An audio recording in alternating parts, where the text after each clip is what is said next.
Welcome back to Strange Stories with the Seeker and the Skeptic. Tonight we have our first author interview with Richard Bartrand, author of So You Think You're an Atheist? Questions That Haunt the Soul. Why Do I Believe What I Believe? I found Rick and his book in an indie authors group, and when I read the title, I felt like this would be an interesting book to read and an interesting conversation to have on the podcast. So welcome to the show, and thank you so much for being here. Thank you for inviting me. Absolutely. So, we don't know you, so tell us a little bit about yourself. Well, I was born and raised in Michigan. Um, I took on most of the artistic side of life, like painting, photography, sketching, woodworking.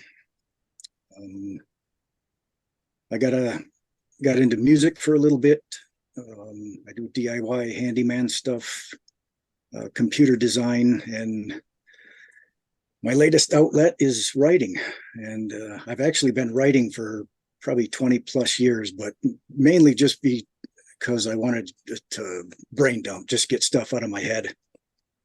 And it wasn't until maybe a few years ago that I started looking through all the things that I had on my computer that I have written for the past 20 years and thought that some of them might be interesting in a book. Actually, my first book was based on about 5 years of just posting little positive snippets on social media. So that was actually my first book. What's that called? It's called Bite Size Life Lessons. Nice. Nice. I love that. So how many books do you have out? I have two out right now, but I have probably about five more on the back burner. Nice. Yeah, so it seems like you've lived kind of an eclectic life and finding different ways of expressing yourself. Yeah, mainly because I couldn't stand still for more than a few minutes at a time. Mm-hmm. But then again, I was an over-the-road truck driver for on and off for about 25 years. So that's all I had to do was just sit there and think. So I developed a very, very deep thinking process of if I had a question, I just dug into it as far as I could get it, which is what sprouted this last book. Yeah. And yeah, you had a lot of time to ponder things over and really deep dive within yourself. Yeah. Yeah. So tell us a little bit about your background with spirituality and religion. I was raised religious, raised in the church.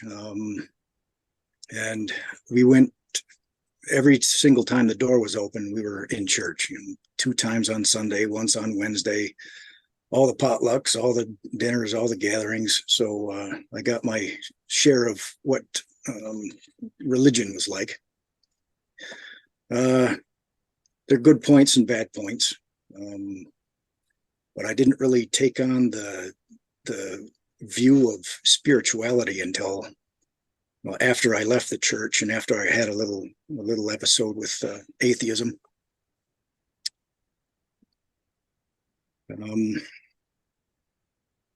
If you're raised in church, you tend to want to play the part. So I would talk to people, but it was more of a like a rehearsed conversation more than a heartfelt one. So I started questioning things. Things started to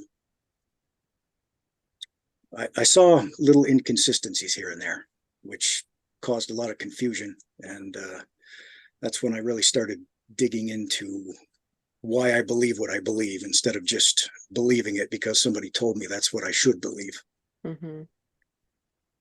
How old were important you? for everybody to ask themselves those kind of questions for sure. You should know why you think what you think.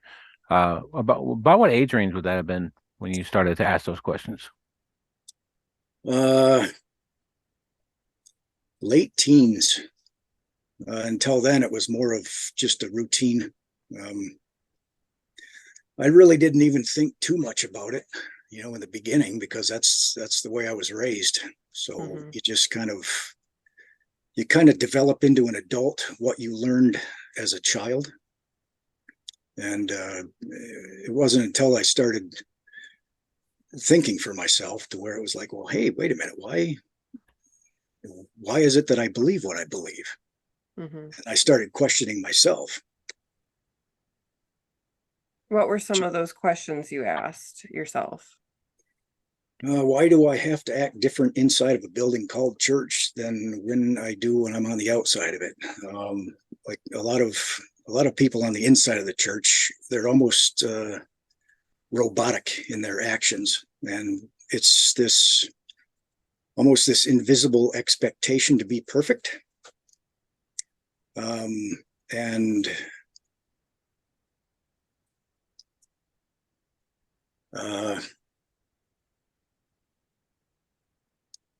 you're told to be real because they accept you for who you are. And then if you are real inside of a building called church, then you're sort of judged for it. So I found it was more of a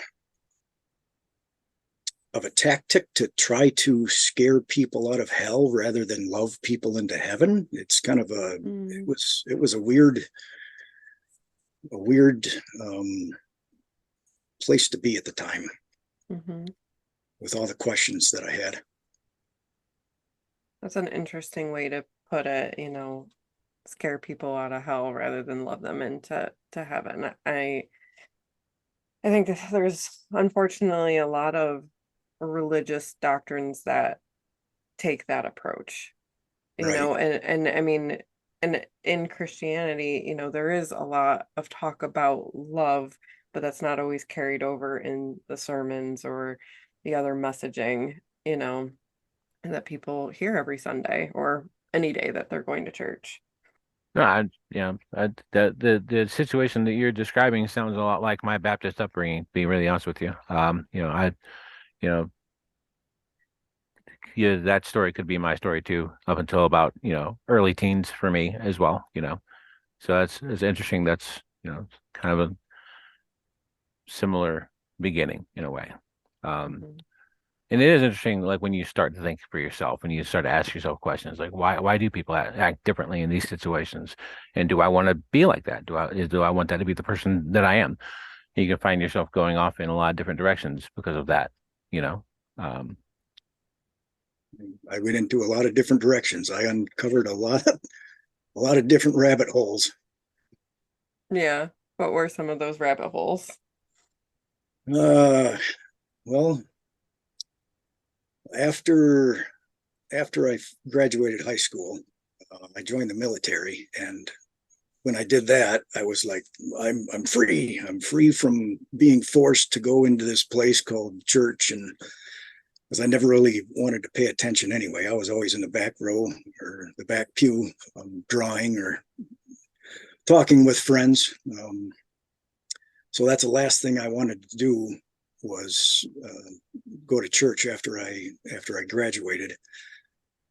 And one of the rabbit holes I went down was atheism, because after I left the church, I thought it was more like a default alternative just to go right into atheism, because as far as I was concerned, church and God were synonymous. They were, one and the same. So naturally, I just went into atheism. Because it felt like the opposite, kind of, maybe. I really didn't give it a whole lot of thought back then, even though, yeah, it is kind of like the opposite. But on the same token, it's kind of like a same, because it's still a belief system. It's still a worldview. It's something that you grab hold of and embrace at the time, because that's what you were led to do. And I still at that time never really gave it much thought. I just didn't want anything to do with church, so I went in the opposite direction. Yeah, and like I said, I thought that was the alternative decision, the alternative lifestyle, or the default alternative lifestyle. There wasn't any in between. So what brought you to start questioning atheism? Again, it was the inconsistencies in the theory, such as like they've got a plethora of fossil records of each species. But when it comes to the transitions between those species, there's none. And the ones that they do claim as transitional beings from species to species, I thought it was almost reaching for straws, because there are so few and far between, and even the ones, and I wrote this in the book also, the inconsistencies of the claims of the transitional beings,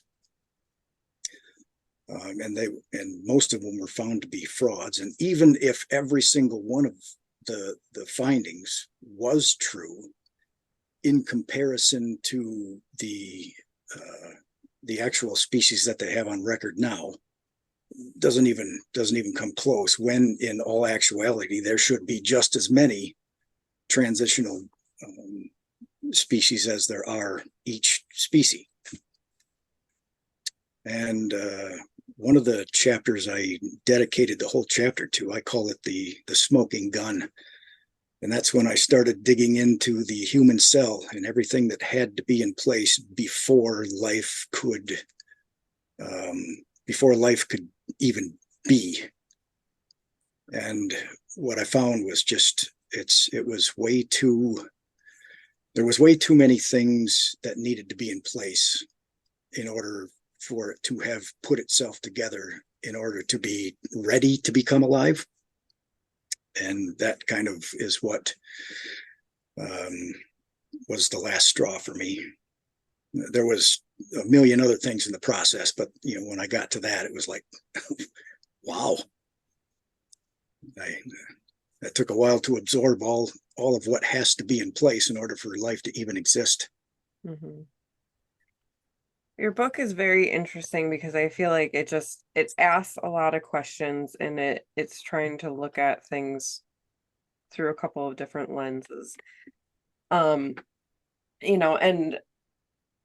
I think something that resonated with me is, what you were just talking about, like with the cell, like the complexity of it, or, you talk about like the Big Bang Theory, and, nobody was there at the beginning of time. So how do we know this is exactly what happened or what the cause of it was? So to me, it's like, it's interesting to just play around with those thoughts and those questions, and I like how you really took like a deep dive into trying to research some of these things. Help draw the connection for us. You were talking a few minutes ago about, to me, it was like evolution, and kind of questioning some of that theory of evolution. So what's the connection between atheism doesn't make sense anymore and the potential possible holes in evolutionary theory? The title of the book is one of the biggest questions I had to ask myself. It was actually a question that I asked myself, and I thought that would make an interesting title. But and like you said, it was all the questions that are in the book are questions that I had to ask myself. And once it got to a point that there were just way too many questions that I could not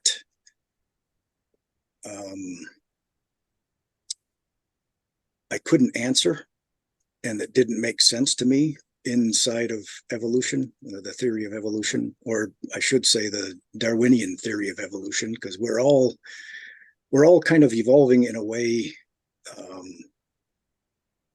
but more like, I think it's more like adaptation than Darwinian evolution, because we are beings that are meant to adapt. And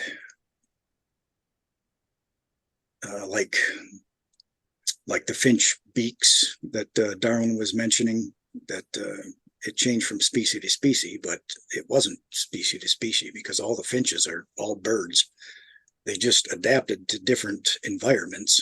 And even through the mating process, if one aspect of one bird is more prominent, and then it mated with another bird that was less prominent in that area, then of course the offspring would show that. So let's say two birds with shorter beaks mated, which created another offspring that had even shorter beaks, and it just kept adapting, not evolving, which is a lot of confusion that I thought of in the beginning, until I realized that most of it's adaptation, not evolution. And all the other personal inventories I had to go through and be brutally honest with myself, because I didn't want to believe in God, wasn't really a reason for me to be an atheist, even though that's what I jumped into. But when I started asking myself questions, it's like, why am I claiming atheism? And then I came up with that conclusion that it was almost like the default alternative from religion. And then I started contemplating that, thinking, okay, what if there is a middle ground? What if religion and its laws and bylaws and rules and regulations were imposed on people, that because everybody has different perceptions. I mean, two people can be raised in the same household and have completely different outlooks. Definitely. Yeah, for sure. So inside of the church, what would happen if I had a completely negative outlook, and somebody else that was going to the same church had a completely positive outlook, and they became a pastor and sold out to the religion. And going back to religion, and when I really started questioning that too, is because I started going to different religions. I started going to many different religions, and there was almost this underlying belief that their religion was the religion. That there was, well, come in, you can believe the way we believe, and we'll just pray for everybody else and hope that they come around sometime soon. So I'm like, well, not everybody can be right. Right. Which, that's another thing that I started questioning inside of religion, also going back to that. Lucky you found the one, right? Oh, yeah. Congratulations, I guess. No, that's a series of good points, I think. I mean, personally, I think that everyone should question everything all the time. Right. And I in my own life, have spent my life that way, and still sometimes find myself having to ask myself, well, do I actually think this thing, or is this something that I've just decided to go along with because I've always felt this way? And even, I'm in my 40s, and I've been asking these questions since I was 12 years old, and I'm still finding things where I'm like, well, maybe I actually just think this thing because someone told me that when I was a kid, or I just assumed it, or it was the opposite of something that I didn't like. So that's kind of where I think there's some similarities there for me personally. I don't know that I feel like one thing that's interesting to me that you just talked about, like, I think that the adaptation thing, I think that as people, as scientists and these researchers in general learn more things, I think that modern, people who are doing that work are leaning more towards this is adaptation. Like, especially like in the animal kingdom, the animals that can best get the food in their area, those traits are going to be more dominant, and the traits are going to die out of the ones that don't. And, I, as a person, and to the point where most people around me are probably sick of hearing me say it, lament a lot about the failure of the English language. Like I think we don't have the right words for a bunch of things. And so whenever, we're saying something like, you know, Darwinian evolution versus adaptation versus some other term we have not come up with yet that would be more to the point, there's a lack there. Mhm. I agree with that. So for the people who are not science brained, me over here, what would be the difference between adaptation and Darwinian evolution? That's like turtles, for instance, that, or tortoises, the big tortoises. They would say that, a short-necked tortoise, or whoever started first, they needed to reach vegetation on a higher branch, so they evolved longer necks to reach that. The viewpoint of adaptation would be that the shorter necked tortoises gravitated towards all the vegetation that was lower, and there were other turtles that already existed that had longer necks. Through adaptation, through reproduction, would migrate more towards the vegetation that was higher. So evolution would be changing from short neck to a long neck. Adaptation would just be, or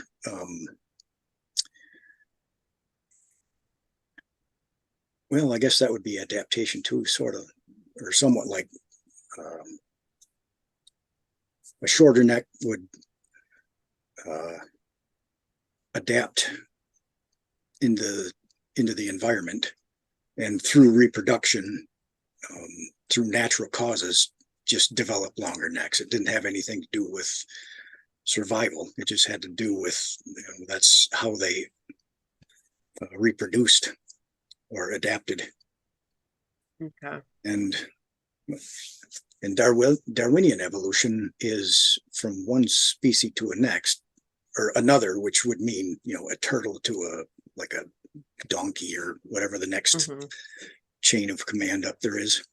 Right. So it's like with adaptation, you're leaving room that there's multiple types of the same species.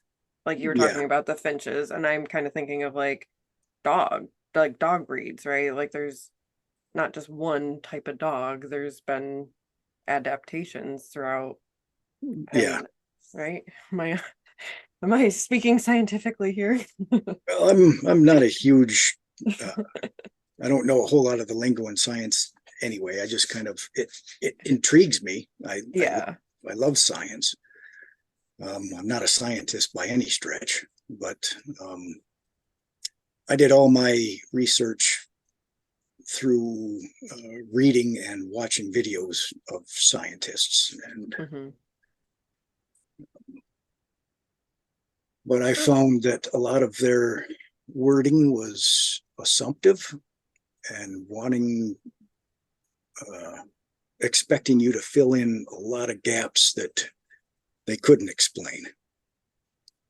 And it's in those gaps that I had the massive questions on. And they still can't answer a lot of those gaps, even now with all the technology that they have today. Yeah, we're still learning and still expanding our knowledge, and there's definitely not answers for everything. I mean, that's kind of the premise of our podcast, is like people coming on and being like, I had this strange experience that I can't explain and science can't explain yet. You know what I mean? So it's like there's still a lot of things we don't know about how the universe works. Which is when I started opening up my mind, because when I was in religion, it was like I said, I had this almost memorized script of words that I would say to people that didn't believe, to try to convince them to the way I believed. So I was closed off to one way of thinking. And then I experienced the other side in atheism, which then I started studying my script to talk to religious people about, trying to convert them over to atheism, or not believe in God anymore because of all this other stuff. But then it wasn't until I let go of both is when I found what I have settled on to be a creator. That was kind of like my final resting spot, my place that I, put the flag down in the ground and okay, this is the way I believe now. Because of all the other things that I went through inside of religion and atheism, which yes, I have concluded a creator, a source of life, not a religious dictator, not a I've heard all the stories as far as if there was a loving God, then why this? The whole, if God wants to teach you a lesson, he grabs your hand and shoves it on a hot coal to teach you that it's hot, which no, that's a man-made religious, not anti-religious, trying to not believe in God because they're, and I've boiled it down too. Also in the book, there's about 3 or 4 different reasons why people don't believe in a creator, and most of them is because you're either raised atheist or you were burnt by somebody in the church and you're angry with God. But how can you be angry with an entity that you don't believe in? So that's a good point. I know for me, and I definitely want Jonathan to chime in if he wants to, but when I first started like my spiritual path, so I was raised in the Catholic Church, it never really resonated with me, and so I spent a lot of time in like my 20s trying to figure out what did resonate with me. And I remember like hearing people talk, like I believed in what I'll call spirit or the universe, right? But when people would use the word God, it would trigger me because of my experiences with that religious upbringing. And so it's just interesting, like that, even though I'm talking about the same thing, but just that word, because of my right. experiences before, it felt very different. It doesn't feel that way anymore, but it's just, it's interesting. Well, it's the same. Actually, I stopped using the word God because that is it's so it's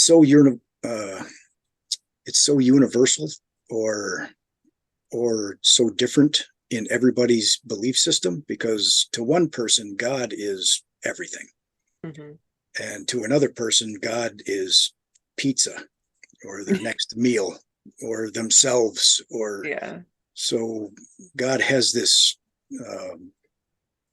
whatever meaning it is to each individual person. So I kind of stopped using the word God because everybody agrees with you that there's a God, because God is God, the devil's God, pizza's God, like I said, or self is God. So I started using the source of life, which kind of breaks it down even further, a little bit less write your own ticket kind of thing. Also, it doesn't really require an intention, Right. Which I can appreciate that for sure. I mean, personally for me, when I started, realizing when I was a teen that most of the people around me who were acting, capital R religious, didn't actually believe most of the things that the book that they said they believed in taught. Right. Then I found out that most of the things that were in those books were not written when people assumed they were, not written by the people they assumed they were, and not compiled when most people think they were. I realized it's time to throw that out. And that was, the beginning of my deconstruction personally. And then I started to examine, these ideas of like, a capital G God, that's a person. And then I realized that the way language works, God is a title, not a name. Mm-hmm. And that means someone who is, over you in basically every way. And, that's why I specifically, got rid of those ideas in my life. To me, you know, I call myself a lowercase a atheist, because capital A atheist, that has in a way kind of become a religion in of itself. You know, you Right. could make that argument that Yeah. it is its own belief system now, and probably has been for a long time. For me, I'm a lowercase atheist. I think that it doesn't matter if I believe one way or another. If there's something there, it's there, and there's nothing I can do about it. And if there's nothing there, it's not there, and I can't do anything about that either. So, and maybe that's just how I get my peace, but I do have a lot of peace with that. What's interesting to me always is going to be what people do with their perceptions of these things. So now, through what you're telling us about, you're journeying through all this stuff, and you've gone kind of to the extremes in both, both of those directions for sure. And so with this book, it kind of shows us, in a way, kind of where you want to go with it. So, would you say that's pretty fair? This is kind of where you're going with it, or where you've gone with it? What do you mean where I want to go with it? Well, I mean, what's the next step after realizing for you that there is something or someone there? Oh, I'm a constant learner. I'm always digging into, what's next to learn. So I have expanded my mind as far as, because I love talking to people, and I don't care if you're from the right, the left, you're an atheist, you're a Christian, you're a Buddhist. I don't care anymore. My job now is not to argue with you, to try to convert you to the way I believe. My job is just to love you as a person and understand where you're coming from, and realize that you believe what you believe because you've been down the road that you've been down that has caused those beliefs, and now you're in a place that you are. I mean, there's no script I can read off to try to convince you to believe otherwise, and that's not my job anyway. To where before that was my job. I just had to tell you how smart I was, and how versed I was in my religion or in atheism. So I said it wasn't until I let go of both that light bulbs just started going off. It's like, okay, wow, that opens up a whole new way of communication. So I guess my path now is just to write books to try to open people's minds to just love people and try to find the common ground, because there's just so much, like on social media, there's just so much hatred and division, and that's just a closed mind, and it was a sad way to live, and I was there. And it's just so much more freeing to live in harmony with people than in division. And I guess my next book is almost the same title, but reversed, and it's pointed towards religion. Okay. Well, I look forward to that one coming out for sure. Yeah, I love that. I mean, we've been talking a lot about belief systems. We've been watching a lot of like cult documentaries lately. And, I agree with you of like, if we get just so entrenched in these belief systems, there's no room for that expansion or for growth of any kind, so it's like, I have my beliefs, but I'm totally open to those beliefs shifting, as I learn, as I grow, as I experience different things, as I talk to different people, and some of the things that you wrote about in your book did give me things to think about, and made me ask some of those questions that you're asking yourself of like, why do I believe what I believe? So I think that is very important, to just come towards all people with an open mind.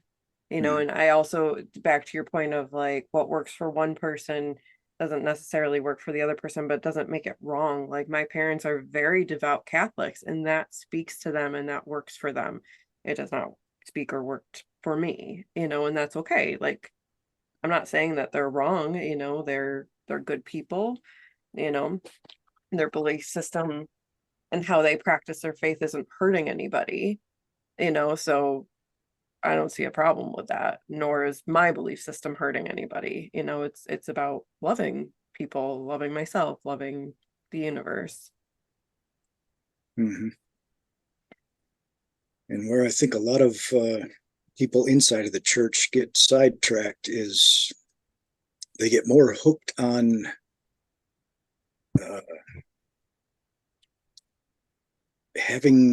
it's almost like if you're not memorizing scripture and trying to convert people to that belief system, then you're some kind of a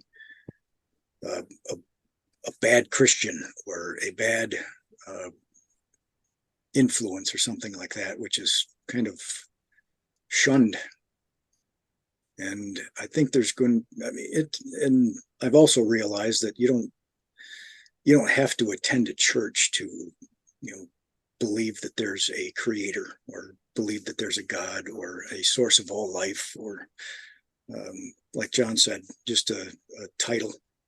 There are many attributes to a person, just as there's many attributes to like the creator.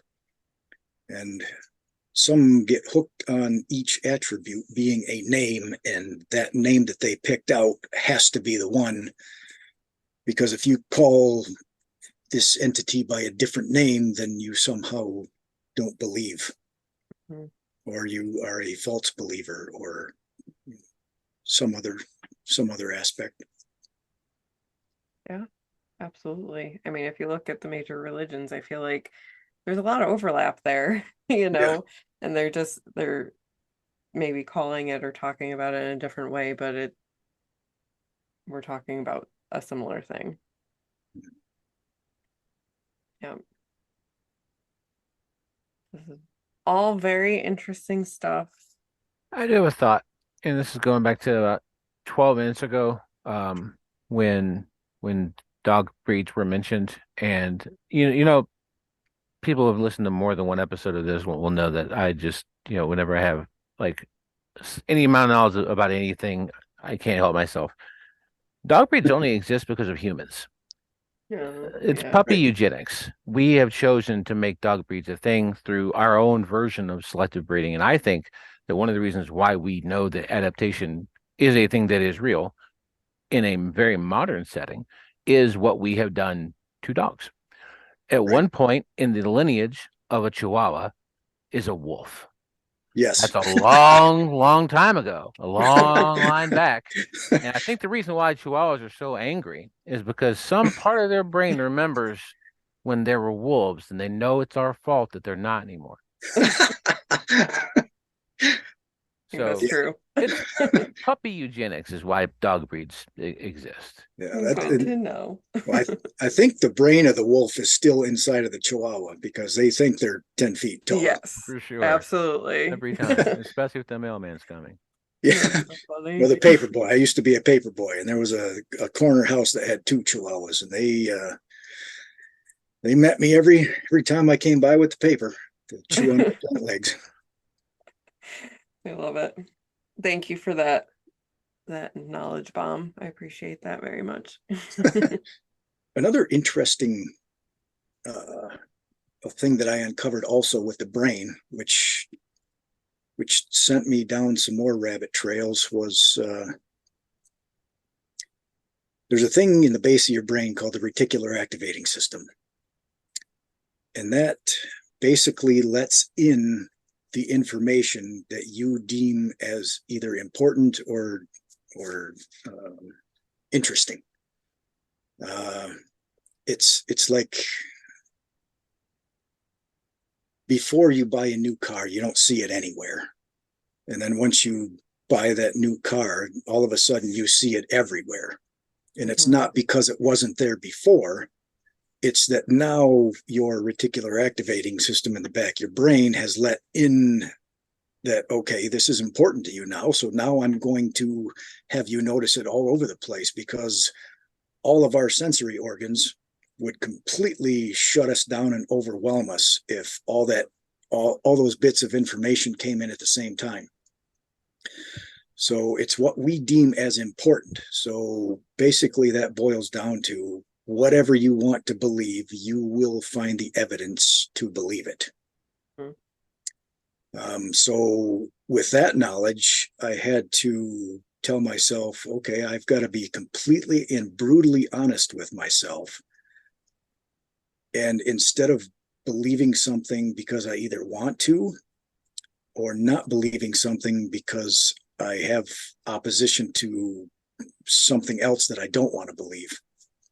And when I started digging into that, I found it's a thing called self-fulfilling prophecies, to where if you're looking for the evidence for something and you have a preconceived idea already of what you want to believe, you will find whatever evidence that you want to find in order to solidify your belief system. And there's also confirmation bias and willful ignorance and all that stuff that the mind plays tricks on you. So I had to completely erase all biases, all preconceived ideas, and just be brutally honest with myself and break everything down to its lowest point possible and start asking questions from there. And whatever questions I asked, it was either, okay, do I want to believe this? And am I finding the evidence because I want to believe it, or because it's full of nothing but common sense and this is the most practical, most the best answer, or the best possible truth that I'm seeking. And that's when things started getting interesting. I believe it. I mean, I think it's a very good point, and something that everybody needs to be mindful of.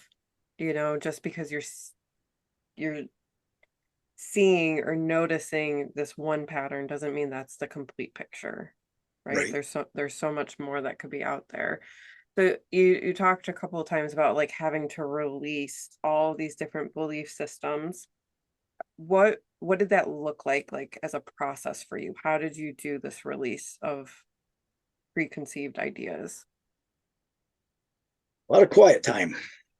Mm-hmm. And a lot of reflecting, and a lot of just going back in my mind of all the things that I was conditioned to believe. Not because I dug it out for myself. It's because that's what somebody told me to believe. So I first started going back and rehashing all the things that I was told that I was supposed to believe, and then just broke everything down from there. And I did that on both sides of the fence. Mm-hmm. And it was a very long process.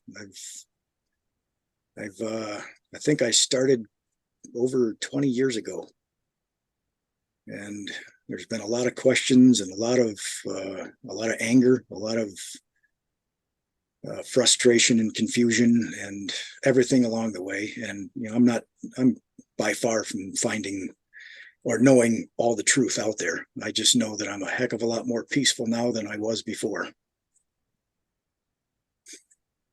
So it was worth it to ask Yes. those questions and dig in, even if it was frustrating at times. It's been a positive in your life. Yes. For sure. Yeah. Peace is something you cannot put a dollar amount on. That's exactly true. Mm-hmm. Well, I give you a lot of credit, because I think it's easier for people to just be complacent with their beliefs, you know, Yes. and you've done the hard work of, let me really investigate this. Mm-hmm. And it was a lot of the nagging voices in the back of my head that wouldn't let me rest either. When I wanted to become complacent, the voices, and I don't mean, you know, audible voices. I just mean Yeah. the promptings of the Yes. naggings in the back of your head, the questions that keep you awake at night. Mm-hmm. How did your family respond to all of this with you? You know, you pulling away from the church and asking these questions, going on, you know, an atheist journey to now something a little bit more spiritual. I there wasn't a whole lot of opposition. I wasn't ostracized or, hated for anything that I chose. It was more of a, well, it's your journey. Mm-hmm. Go get it. Go after it. Mm-hmm. There was a lot of arguments, not a whole lot of hatred, but there was just a lot of questions, a lot of why, that kind of thing. But there was a lot of understanding there also. Mm-hmm. Yep. Lots of things to debate. Yes. And I found with my family, like, sometimes seeds can be planted. Right. Yeah. And sometimes they bloom and sometimes they don't, and that's okay, but I have seen my parents, actually the title of their episode, well, I don't know exactly what the title is, but a theme of their episode that we did with them was about them expanding from their traditional belief system. I grew up in a haunted house, and coming from a Catholic background, they well, like, we don't believe in ghosts or spirits or anything like that, until there was things kind of hitting them in the face where they're like, oh, we can't, there's something else going on here, so I think that people can expand, if they want to, and if they're ready. Yeah. And if they're not ready, there's nothing you can say. That's 100% true. That's true with belief. That's true with someone's sobriety. That's true with any big part of someone's life. If they're not ready to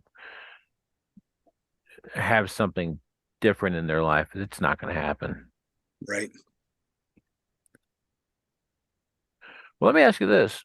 Where can people find your book? Where can people find you? Plug yourself a little bit. You haven't done that yet.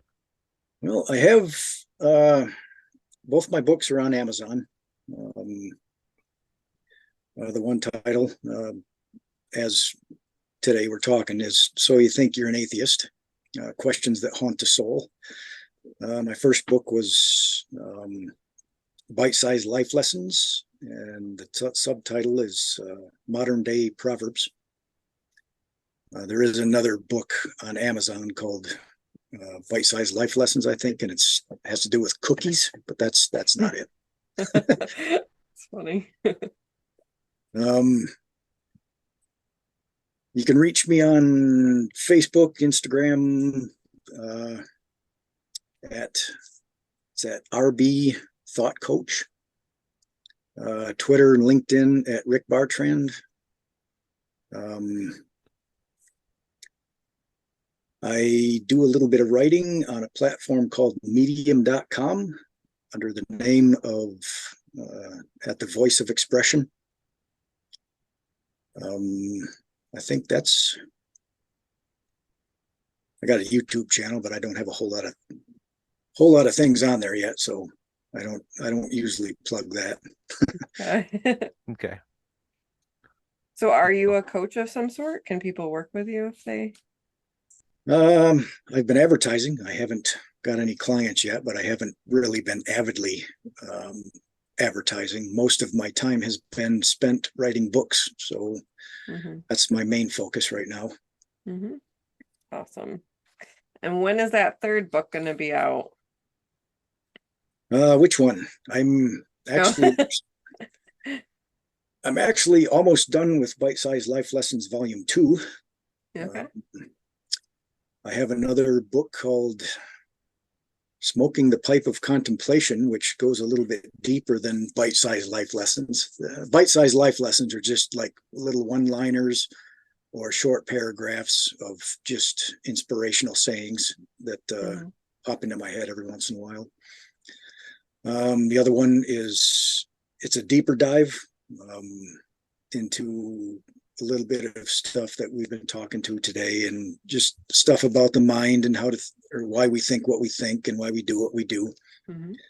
And the other one that I mentioned earlier, So You Think You're a Christian, or So You Think You're a Believer, I still haven't settled on a title yet, but that one I have all the content for, but That's going to be a while before it's edited and all put together into chapters.